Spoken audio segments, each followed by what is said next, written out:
Yeah, it's connecting, so that's cool. Are we back in business? Yeah, I think we're on the Edge Case Collective channel now.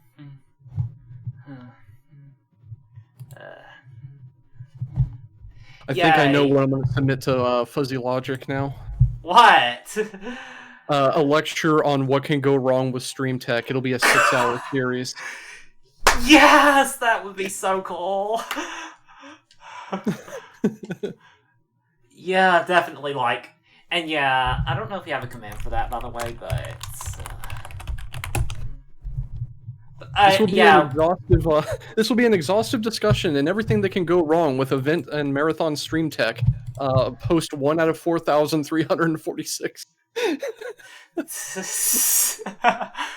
Yeah, that's definitely something that I feel would be cool to have. Now get out.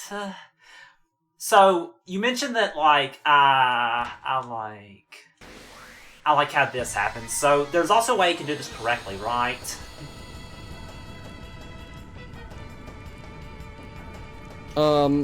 Yeah. Wait a minute, directly? What do you mean by that? Oh, just the right combination. Like, if you get the right combination, you're able to just not fall down the hole. I don't know if that's the case or not. So, what got missed in the transfer is that once you enter Viper Manor, you have to provide a combination to open a door, and you have no way to know what the combination is because you get told the combination past where that happens. Gotcha. That's intended, and you're intended to get yeeted down the hole the first time. It may even be the case that even if you guess correctly, it will still call it wrong because you're intended to go down the pit trap. Oh, yeah. Gotcha. Yeah, but I guess in a speedrun, you could, maybe skip this.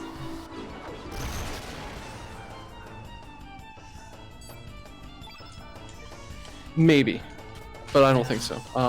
You get the combination beyond a locked door that you can only access by falling down the hole.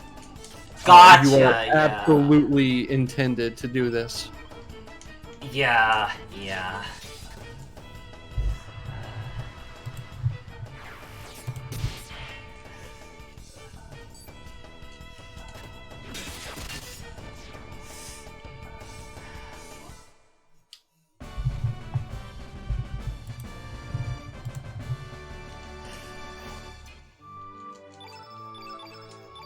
Ooh, yay, some tablets. That's definitely helpful. So if you do run short on healing items, the first town in the game has a vendor that sells a bunch of tablets. And later in the game, they start getting better consumables. Yeah.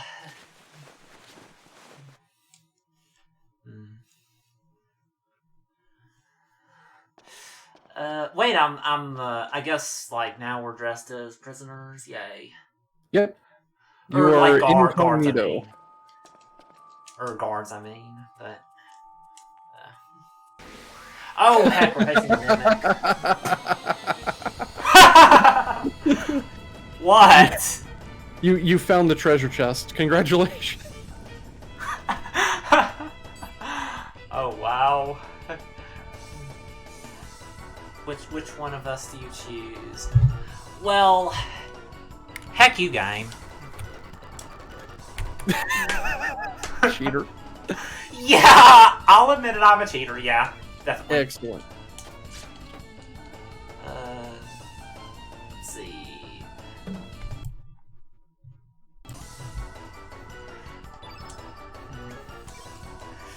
Yeah, there's some cheating going on. Oh, what's happening? Are you gonna... Yay, treasure.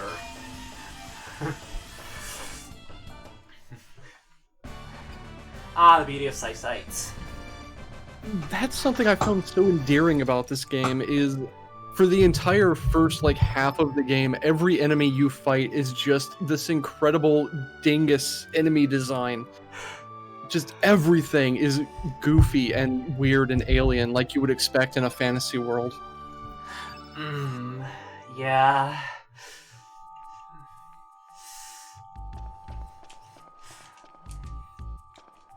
I'm not sucking off. Huh. Yeah, this is all just really neat, like, writing and stuff.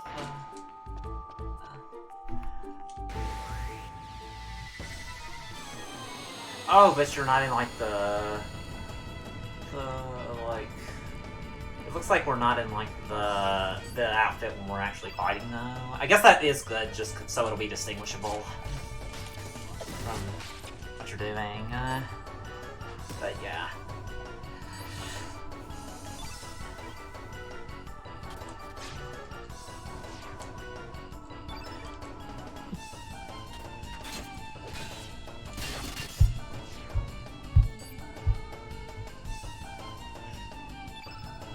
Viper Manor has these drop chandeliers that are... I got a little tired of them by the end of the dungeon, but it's still an interesting design. Oh, yeah. Like, everything in Chrono Cross is on the map in some manner, and you can avoid it, with few exceptions, bosses mostly. These fall on you from above, and you kind of just have to get a feeling for where they're going to be if you don't want to fight them. Ah, gotcha. Yeah. I guess you can also just run away from anything, though, can't you? Yeah, you can flee from practically anything. Most things that you can't run from, it will let you run, and then whatever you ran from will mock you or challenge you or something, and then reinitiate the battle. So you can even reset fights by running from them. Oh, wow. Even the ones you can't fully escape from. Let's see if this is one of those. That does bring me to one thing that was real interesting is that the bosses you can't run from, most of them do have dialogue for if you try. And you'll disengage, you'll go back to the dungeon that you're in, and before you can move, the NPC or the boss or whatever will immediately talk to you again and restart the battle with like an insult or something. Wow. And some of it's pretty clever. In particular, there's one fight where you end up against two antagonists, and one of the antagonists tells the other, hey, you're just here to delay them while I get away.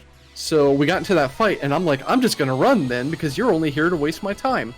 And you run, and she mocks you and goes, you think it's that easy to just, like, you know, get away and go chase him? No, you fight me now, and then reinitiates the battle. Ah, gotcha. Yeah, that's honestly really cool done. They thought of almost everything, as far as, like, having dialogue for actions you take. Yeah. I'd say almost, but there's one glaring exception that annoyed me quite a bit at about the 3/4 mark of the game, when you're finally, like, unraveling the plot and everything. There's one boss you have to fight, and it's an extremely, like, Pyrrhic kind of thing where you don't want to fight him, but you have to. So I tried to run, thinking, oh, it's going to do something different if I run, because I don't want to fight this guy anyway. The plot says I don't want to fight this guy. And unfortunately, all it does is it says you have to fight him, there's no choice, and reinitiates the battle. Yeah. Shoutouts to probably the second most important character in the game on the sofa there. I like Harley. She's another kind of overblown French stereotype, which isn't great, but I love her, like, her flair and her personality. Oh, yeah.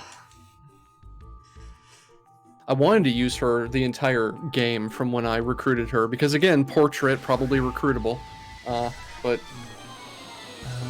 things happen. Oh, yeah. It's cool that there's just so much side content. There's, like, so much replay value. Oh, the door. Yay, doors. Oh, wait, no, I should have made sure to have field effect there.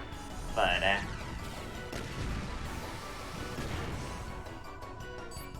But now we have a red field effects. Yay. So that'll cancel out the blue that's on the field. Oh, okay, yeah.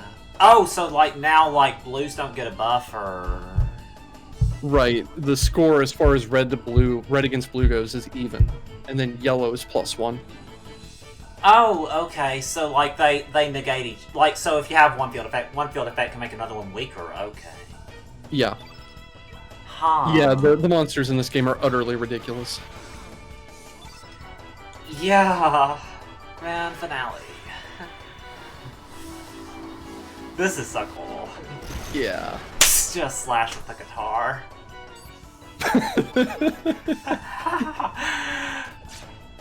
You ever just like guitar smash on a door? Yeah, just all the time. Uh-huh.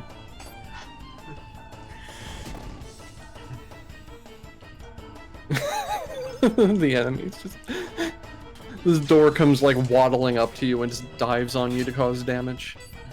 Oh, so wait, so yeah. So I forget if there's like a way to like see which elements people are. Like, so Yes, by targeting them, you can. Is there like not a way to target my opponent allies though? It looks like I just want to give a shout out to the name of this enemy. Oh yeah. Like all of the enemy names are ridiculous jokes. I love it. But I guess I can. What happens? You know, it's a real shame you can't like pilfer from your allies.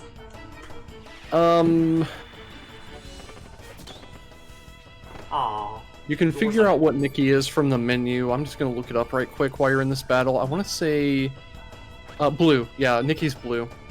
Yeah, I know. I feel like one of these is probably red since I keep getting like red elements. Yeah, oh, so Nikki's blue, yeah. Nikki's blue, Kid is red, and Surge is white. You can tell also because a character's character-specific skills will be the same element as their innate. Oh yeah. Surge's dash and slash is white because Surge is white. Okay, yeah. Like, it was told to me, but I didn't really grasp exactly how it worked when I got it, when it happened. It's a lot to take in. Yeah. And, like, it changes, like, when you use an element, I think, is how this works. What does? Oh, the field effects. Yeah, it does. When you use an element, the field effect will get one stack of that color as its, like, lowest tier, and then gets pushed up and eventually out of the field effect by subsequent spells. Oh no. Oh, the Dingus Bird. Oh, yeah, I got the silly chest a while ago, I think. Yeah, the boxer. That's an important thing. I think that got picked up during the weird technical thing. Oh, yeah.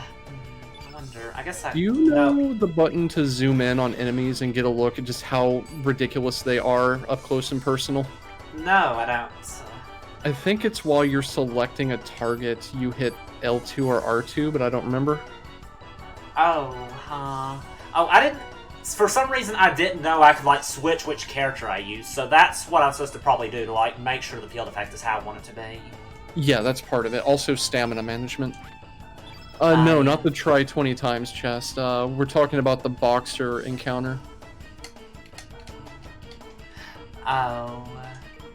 Yeah, I don't remember how you zoom in on enemies, but this particular bird is just amazing. Oh, and I just destroyed it. That's okay, it deserved it. Yeah. The field effect becomes really important at the end of the game. Which is another, I think, polarizing thing for people. Because the final boss fight, spoilers, is not a real final boss fight.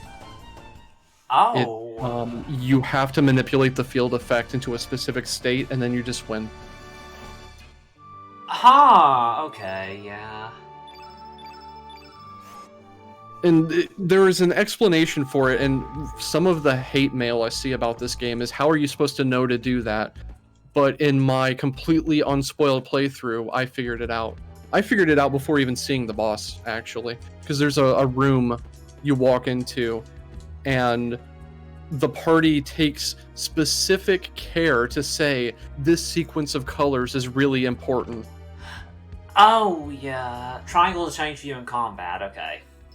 Yeah, so I used, when I played through this, I did what one of my viewers jokingly referred to as a dingus check, where I would get into a fight with a new batch of enemies, and I would zoom in on them to see how goofy they looked.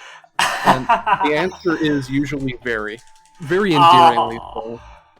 Oh, that's awesome. I do love the enemy design in this.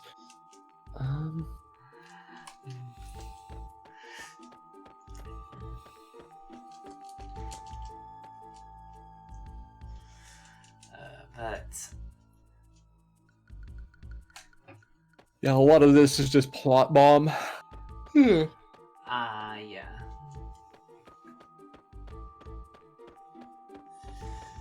The way the plot works is you start the game with questions. They don't get answered. And that's it. No. You start the game with a lot of questions, and then those questions kind of get glossed over by more immediate questions.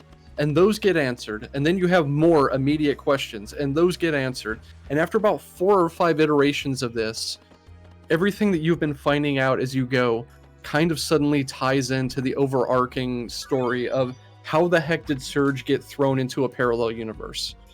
And that happens, that reveal happens pretty close to the end of the game, like just before the final dungeon.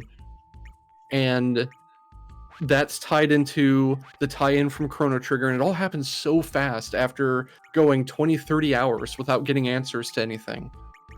And suddenly everything you've done ties into one coherent plot thread. And it's kind of depressing what happens. Yeah. Okay, I'm gonna like make a save state here, but it's just so I can remember what happened. Like that's the right. I guess I'll make a note. Oh, cool. Glenn's writing it down. But yeah.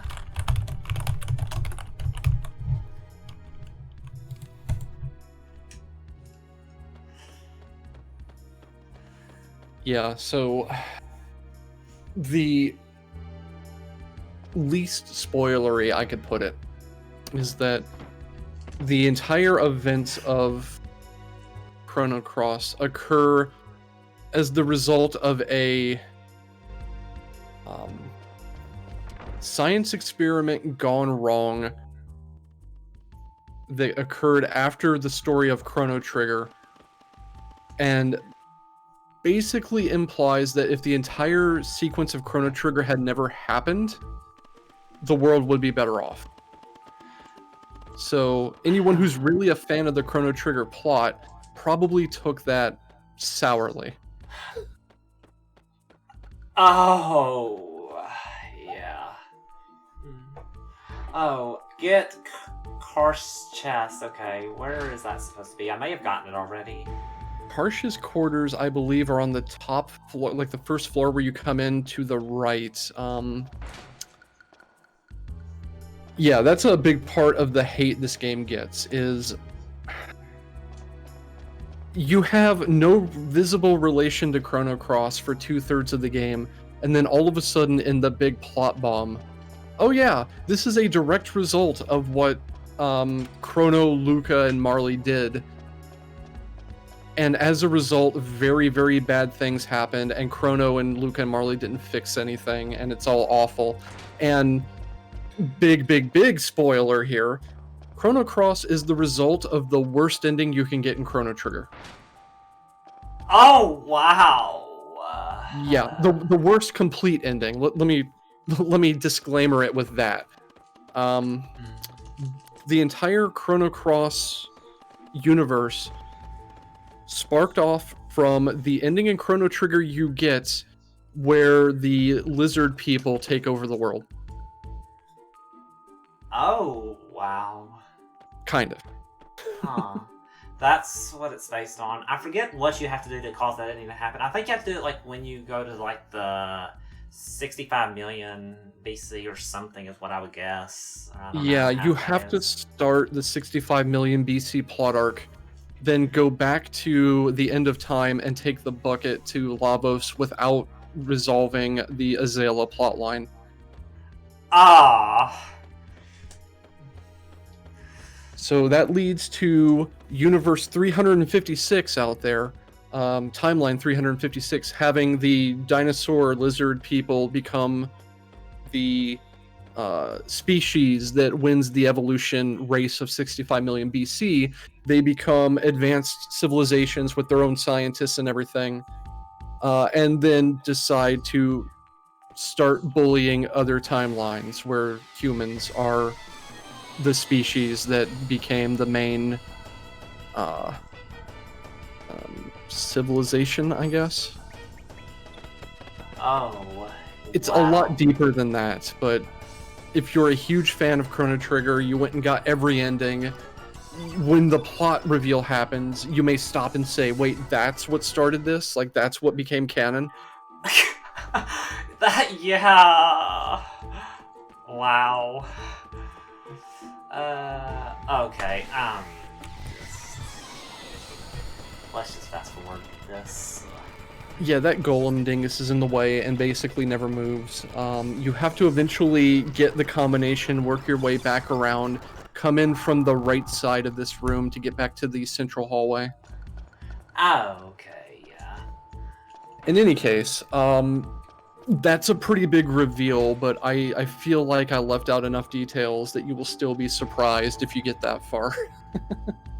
Yeah, I think so, yeah. Like, I've pretty much decided to leave out the very identity of what Surge is, like who he is and everything, because that's pretty important, but doesn't directly tie into Chrono Trigger, so... Oh... Yeah, all this is... yeah, this definitely makes me want to look more into this and see how this all goes, yeah. I approached most of this game from the perspective of this is not a Chrono game, it's its own standalone with no ties into anything. And because I was so... I don't know the term. I was so not thinking about any kind of ties into Chrono Trigger. When that reveal happened, it was pretty surprising for me, and I was pleasantly surprised. Oh, yeah, that's it. From what I've heard, that's kind of the perspective you're supposed to kind of go with game into. Just don't get disappointed when you see that it's not, that you don't see the Chrono characters. Yeah. It's a very light touch, the relationship between the two games. It becomes very important in the end, but yeah. I mean, RBW says it really dumps on Chrono Trigger, and I guess it depends on what you expected from the end of Chrono Trigger. If you expected the end of Chrono Trigger to be everyone lived happily ever after and the entire plot was wrapped up in a bow and everything is good forever now, yeah, you're not going to get that. Absolutely not going to get that. But it's kind of an important statement to make, I think, every now and then, that it's never really... Things are never really just perfect forever, you know? Like things happen that you don't expect, life goes on, things continue. If you have a good day, it'll unfortunately pass. If you have a bad day, hey, it'll pass. It's, you know, things change. Yeah.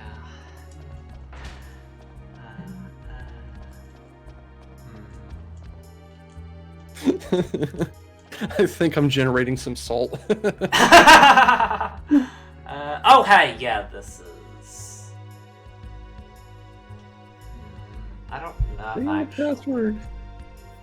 Oh, I was going to make a save state, but then it, like, was able to Correct, the password is silence. Oh, yeah, I have a mouse cursor on there again. Well...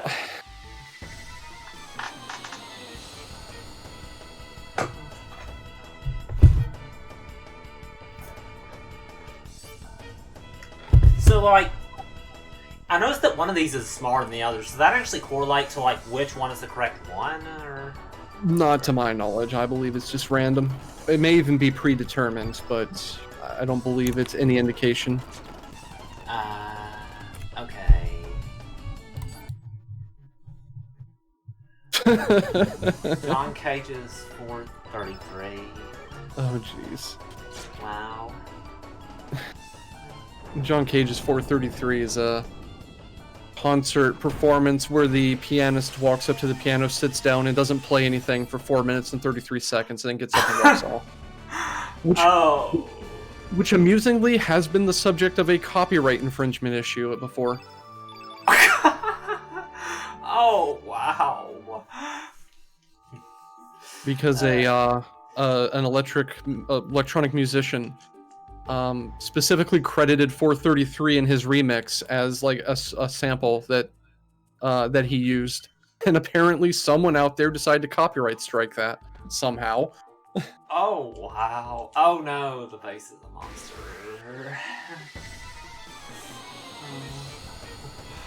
Yeah, that's definitely something that's hard to believe. Well, I believe it, but like it's definitely interesting.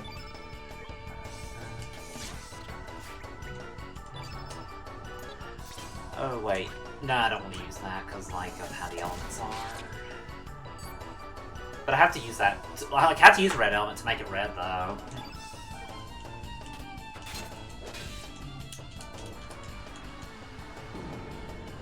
Yeah, you walk into here and, you intend to loot the treasure, but this area really makes you earn it. Oh no.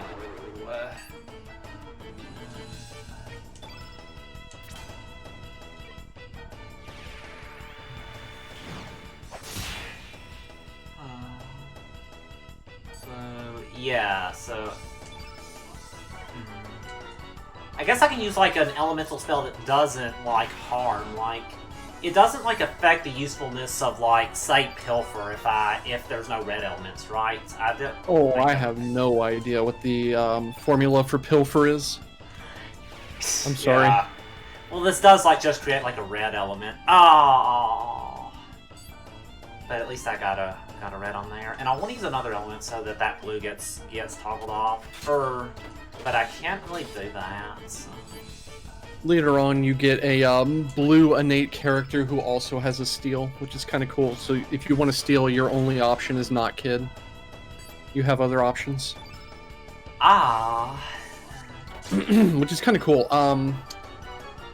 You eventually end up with a roster of like 30 characters. But they were pretty wise in how they designed the scaling in this. First of all, as you gain stars from killing bosses, your entire roster gains a little bit of a buff. So your party members on the bench don't fall behind. In addition to that, the random stat ups you get, you don't need that many of them to catch up. So I left certain characters on the bench for the entire game and then would use them like 30 hours later. And it just took like half a dozen fights and they're up to speed. It was, you're pretty much just able to switch your party up whenever you want. The bigger factor is innate color synergy and stats that fit in with what you want to do with your party. Yeah. Oh no. So... Oh my gosh, wow, that's a lot. Yeah. Yeah. I should have tablets, but I don't know if I'm able to use it right now. Wait, I have Fireball, and I have like +2 on this, so this will do a lot. So the +2 comes from that is a level 1 element, but you have it slotted in a level 3 slot, so it becomes element +2. Okay. Largely speaking, it is more effective to get a higher level element than to up level a lower level element. Okay, yeah. But, if you have nowhere else to put your Fireball +2 is perfectly serviceable. Yeah, I don't think I really thought much about that when doing it. Like honestly. I ran a +6 level 1 dark element attack for most of the game, just because I liked the animation and wanted it to do decent damage. So I put it in a level like 6 slot, even though it was a level 1 element. And it did okay damage, but I could have done better. This was mostly for swag points. I don't remember what the name of the spell is, but you fire this orb of like black energy at the enemy, and they go flying straight up, like off the camera, and then come back down and faceplant into the ground. And I managed to take down one of the main plot antagonists with it. In just this most disrespectful swag thing ever. I have a clip of it somewhere. Oh wow.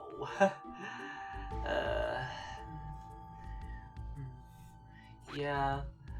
And also, we're taking the equipment. This will probably get us guilty for the trial, but hey, we gotta do it.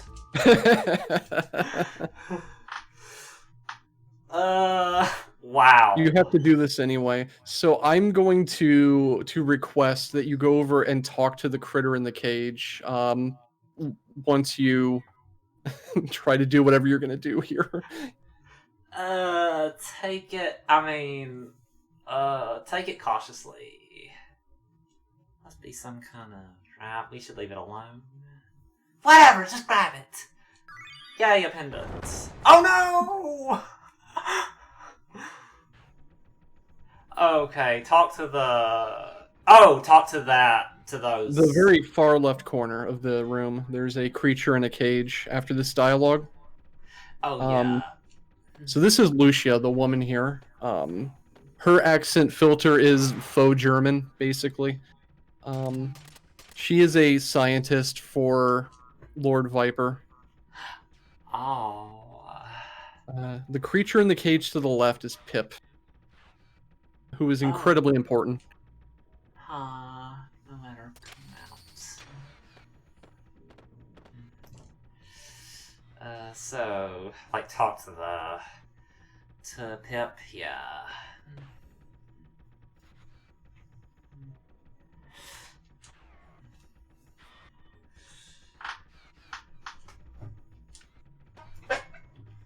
Oh.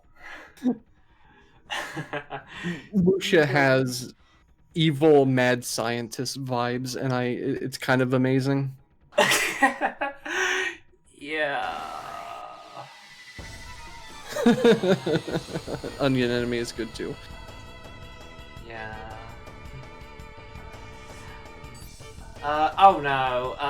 Let's run away. Ooh, I haven't run from this fight. What happens if you run away? I mean, I need to heal real quick, and then I can start again.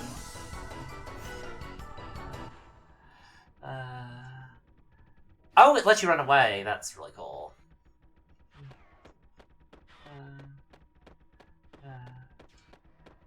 I'm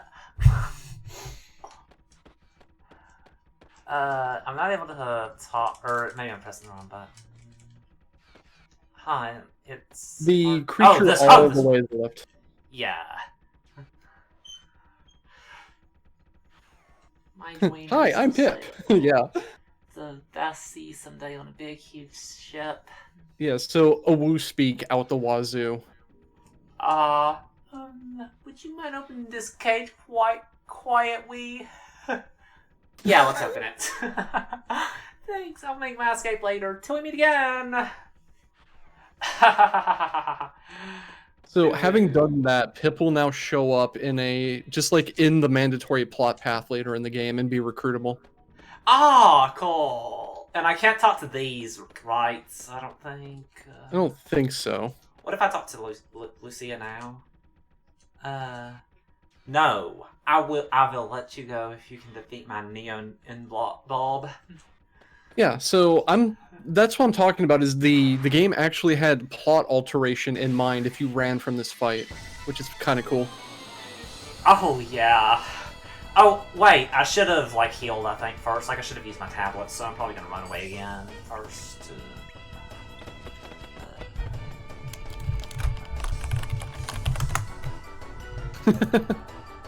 Yeah. In addition to Pip being ridiculously adorable, Pip is also one of the most unique characters in the game as far as their mechanics go. They are a Pokemon.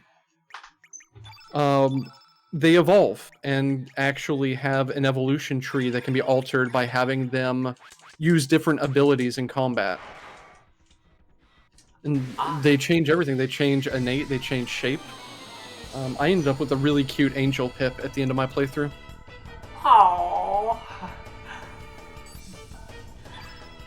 But it's weird because you have 45 characters, and about half a dozen of them just have completely wild off-the-wall mechanics like that. Like there's Pip. I talked about Sprig before, which is a blue mage slash Gao clone, which is really cool. There's a couple of others. I'm blanking on them at the moment. Yeah.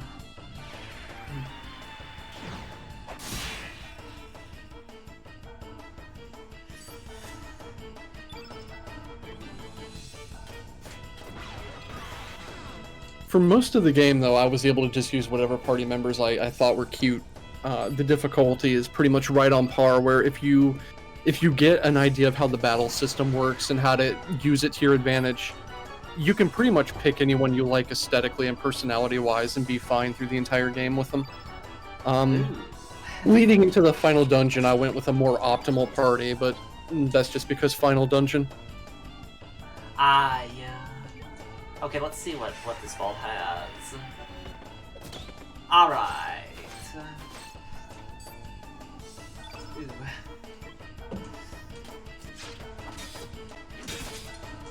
Oh, yay. Yeah, this fight doesn't seem... Oh, wait. Oh, wow, that's quite a bit, though. Ouch. Yeah. Oh, maybe I should have blocked, honestly.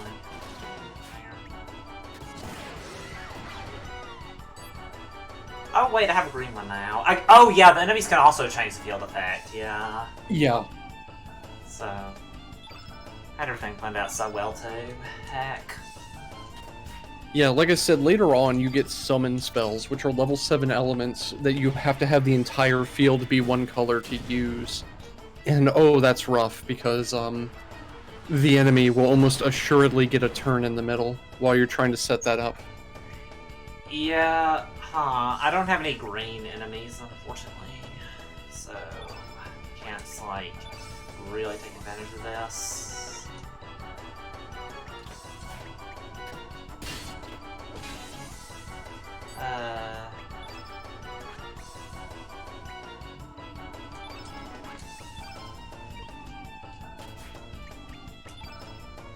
I'm probably just going to use this to do a little bit of damage. It will be a little weaker since I have the blue. But I just want to smash enemies with my guitar. I mean, Mood? Who doesn't want to just do that?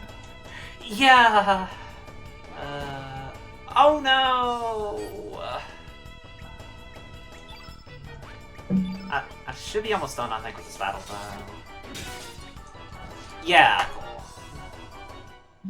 I just want to say, like, weed and ending up flat on one's back is also incredibly a mood. Never mind. Amusingly, the star level is also your fuel for summons later on. Oh, wow. Oh, yeah, that's cool. Ooh, so... oh, she's not joining. Not yet. You can get her later. I used her for a while in the beginning. She is black innate, but even still, I dealt with the element grid conflict because I liked her character. Ooh, wait, She's telling you not to free Pip. Oops. yeah, about that.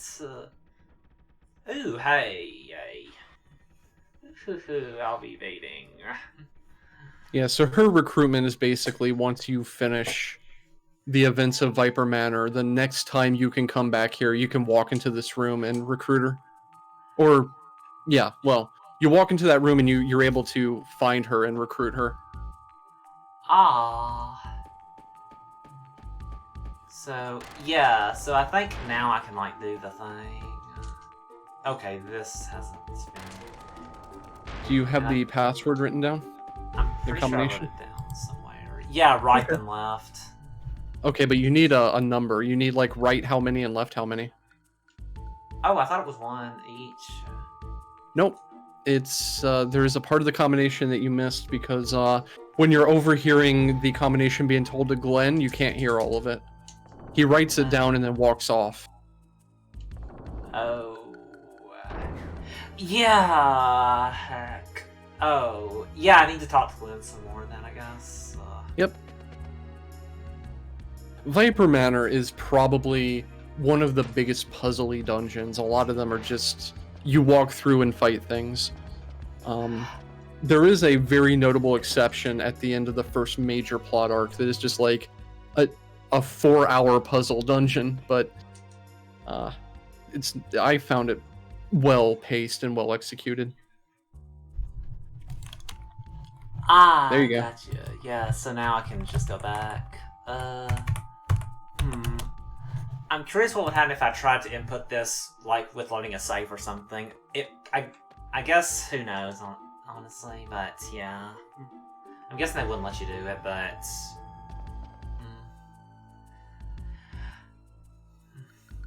I forget where I needed to go. I want to say, and I'm not 100% sure, that the combination is determined on new game and stays static for the entire playthrough. Huh. So, how did I get here? I went to, like, Lucia's.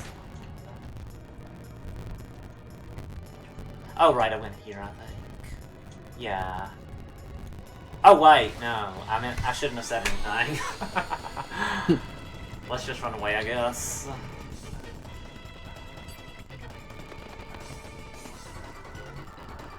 I hope y'all enjoy that Chrono Cross music. The Chrono Cross soundtrack is amazing. Yeah.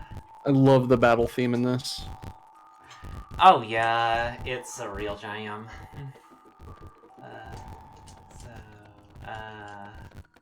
Wait. How do I... it's not letting me get back now. Yeah, I don't think you can activate that again now that you've taken the pendant. There's another way to get back up to the first floor. I believe if you go left, there's a staircase.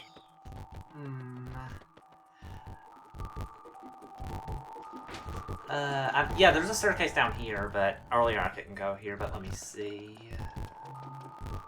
Oh, wait, maybe this? No.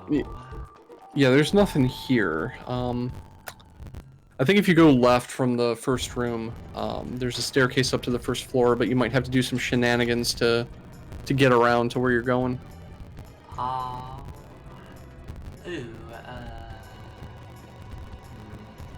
So that's just like a mimic.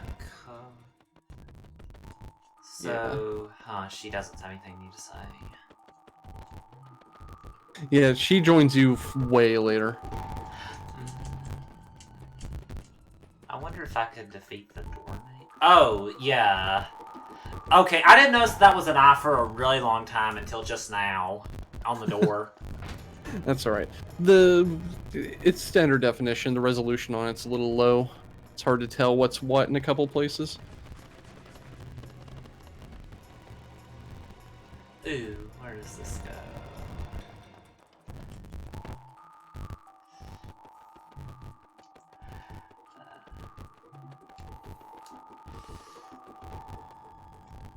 Guess I'll go put it frequently so y'all can hear the music better.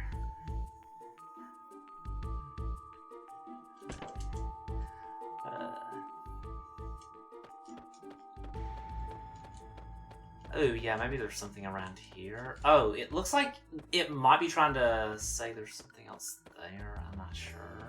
Over there? Not that I know of. Yeah.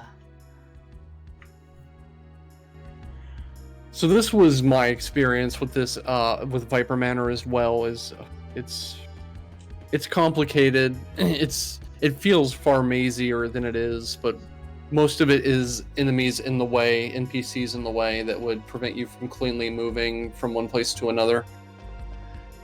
Yeah.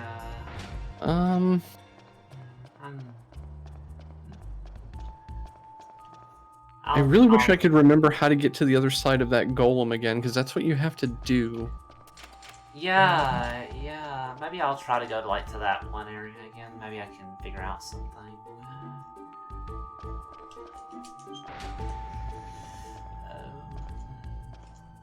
Yeah, there's nothing like here. What if I try talking to this golem now?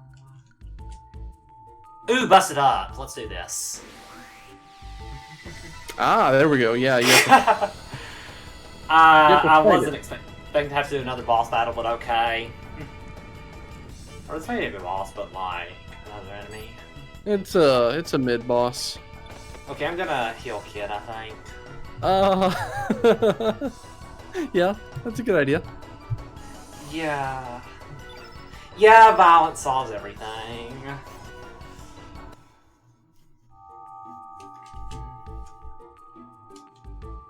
Get grave throat. Grab. I don't think I did. Wait, there's another thing I might. Well, nah, I'm just gonna fight it.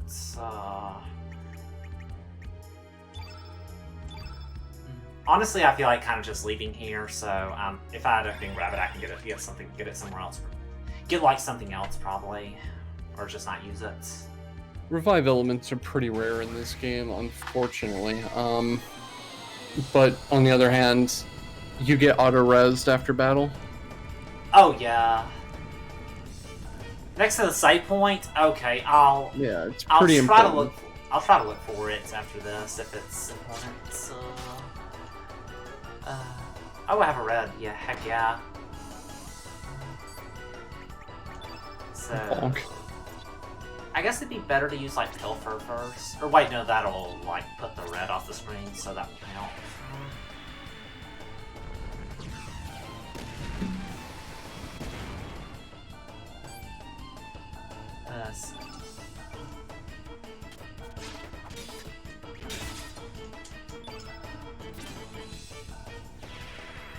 It's like, is there anything really bad to like not having it be like out -6 or something? Like, is there any difference between like out -6 and out -1? That just means that it's going to be longer before that character can move. It's kind of not super intuitive how stamina works because you can't see character stamina going up in pace with yours going up, but enemies have stamina too, and when it fills up, they move. So if you go out -6, that just means the enemy is probably going to get a move before that character can move again.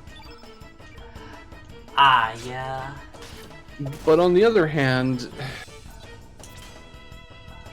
you're using that stamina to do damage. It's not like you're just throwing it away or anything. So really it comes down to you don't want to be into a position where everyone is out at the same time, because then the enemy may get multiple turns in a row. Oh, yeah, that could be bad. Oh, no. Oh! Wow! Rude! I like how he just, takes his arm off and just bludgeons someone with it. The animations are so well done. Yeah. Wow, I'm having bad luck here. Yeah. Oh, this could be bad, actually. Okay, good. At least that wasn't like a combo. I'm trying to do the... Let me see what this... Yeah, I can't use that again. I hope this is supposed to be bad. I don't think I've used Magma Bomb yet. So...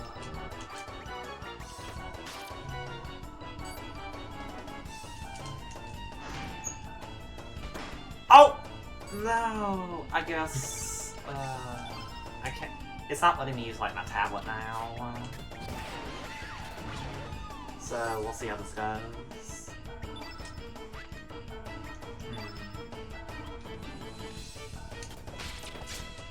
the general rule of thumb I ran is that when doing basic attacks, I wanted to use the highest damaging attack that was 90% or over.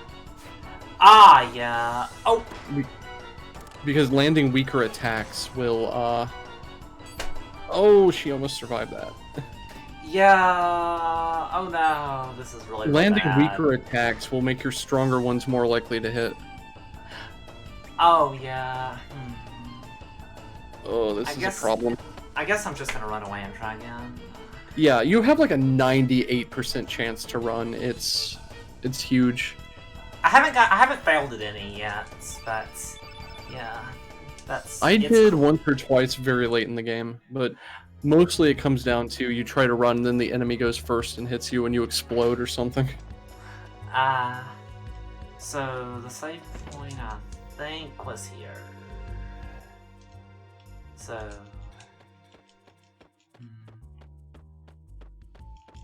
oh, this, yeah, okay. Thanks for letting us know about that, RBW. That's a pretty important element, yeah. I think I had like 3 or 4 revives in the entire game. Oh, wow. Wait, let me see. What all did these say? I'm gonna be out of tablets, I think. Yeah, that's a thing. But yeah, I'll deal with it, I guess. I guess I should probably do like a save here. You eventually get non-consumable heals, which are just critical for being able to sustain.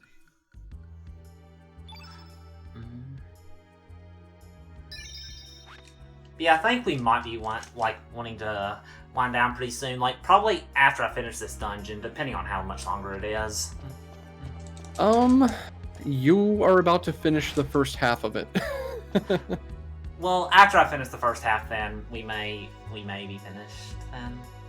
Okay. Yeah. Yeah, so once you get through this room, there's another, like, chamber with side hallways that's pretty similar in scope.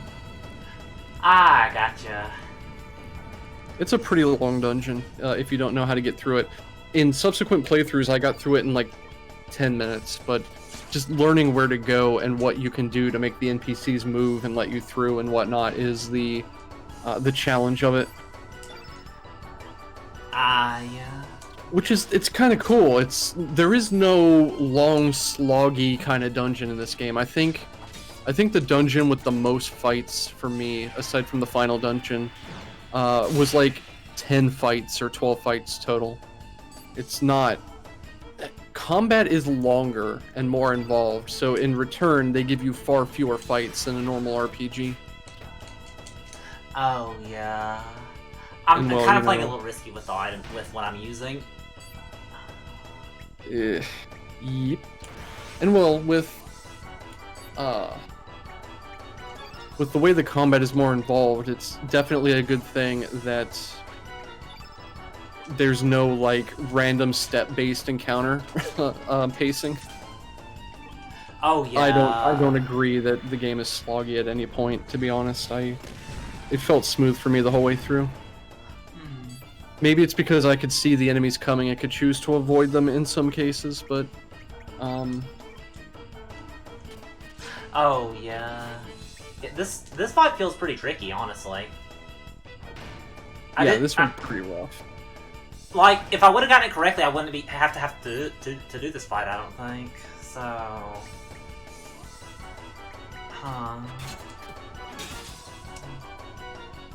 Yeah, I'm not 100% sure you're fully intended to do this. I think you're supposed to go through the rotating door and then just not come back here, but here we are.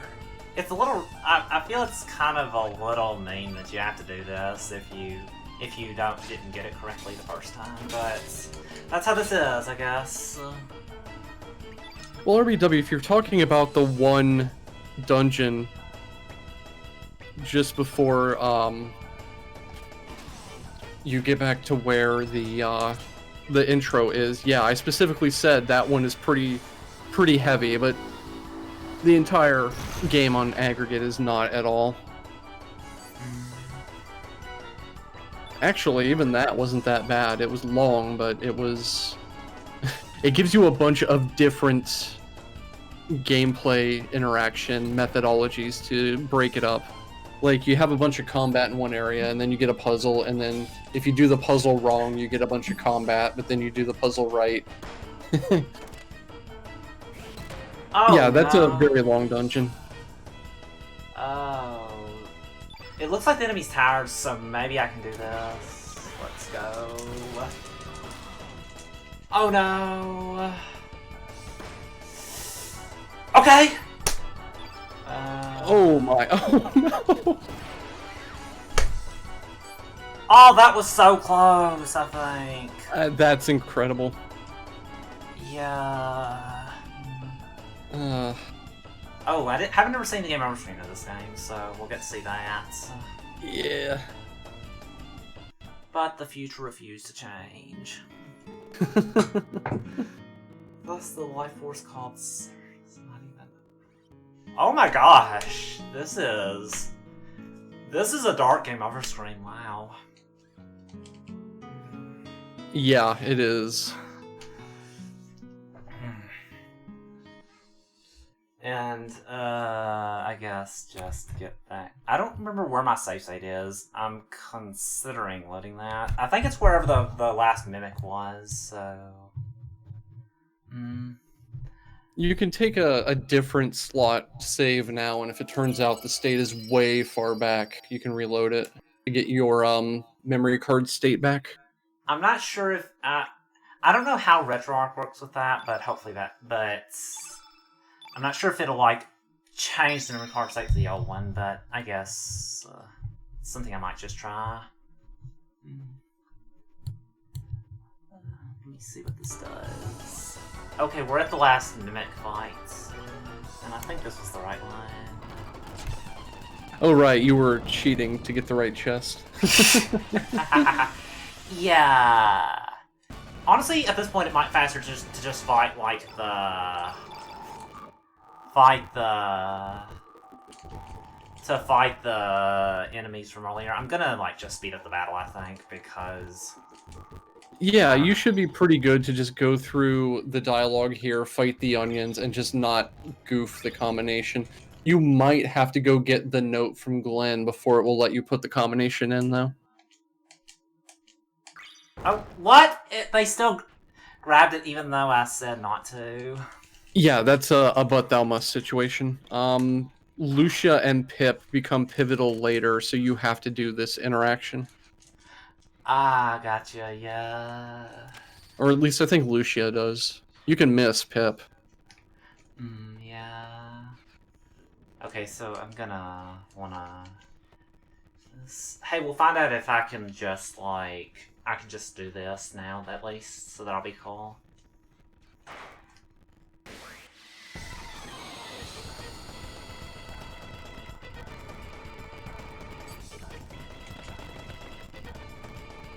Yeah, if you miss Pip, what are you doing? Yeah, missing Pip is not okay. Yeah. There's a couple of characters that I consider to basically be mandatory, and it's Nikki, maybe, Pip, Fun Guy, Starkey. Starkey is plot required, though, which is wild to think about. I personally consider Marcy mandatory, but I don't know. Yeah. Oh wow, this enemy has a lot of stamina, I think. Yeah. They can do combos as well as you and can save their stamina and other things, so... You know, they could do a really weak, like, 3 damage attack and then just be able to move again in a moment. Yeah. How do I do that? I like how their attacks are weed and weed. Yeah. I never noticed that before. I think I was too busy trying to figure out how the combat system worked at this point. Because this is the first place you get to where combat is really dense. Ah, gotcha, yeah. I don't like the kid is almost like dead, so... I'd really like to get to use like a red spell with like this setup, but it doesn't look like I'll get to if it is that. Oh yeah. Destroy that one. I'm gonna hope that I have like a fireball now. Nah.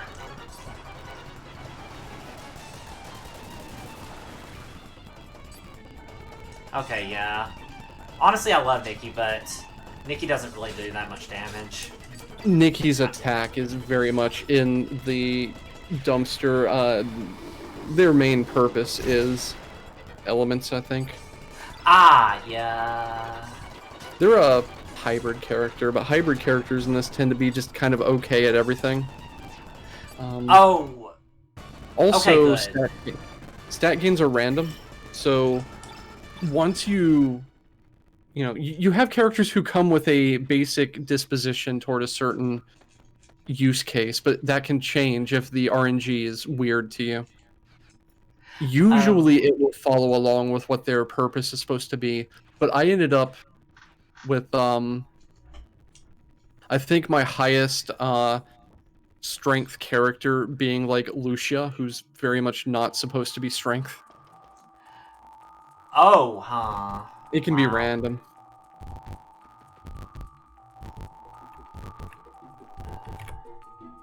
Okay. Now that you're past that, I would recommend moving your save state up here.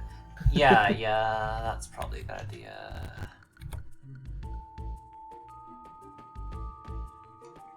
Okay. Oh yeah, now I'm right here. So... Oh, but I won't have the revive material, which is a little unfortunate, honestly. But wait, maybe I can do that. Maybe I can get that from here. I don't think I can. I am real curious if this will let you do the solution, even though in this reality from your save state load you didn't read Glenn's note.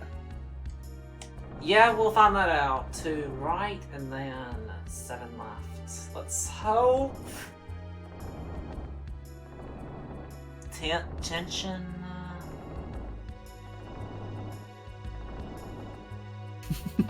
Oh, that really sucks. So apparently, yes, it is gated by a plot trigger that you have to read Glenn's note to be able to. Oh, and that's unfortunate. And if you don't read Glenn's note, like you have to. And if you don't read Glenn's note, like you have to do the thing. Yeah. So that Maybe I shouldn't have told you to move your save state. Oh no. It's fine. I almost defeated the boss once. Honestly, this stream, I don't really know if I feel like doing it, but later I'll try to. And hey, now I can get the revive at least, so that's cool. True enough. So that'll help, but I think we'll probably actually be wrapping up pretty soon.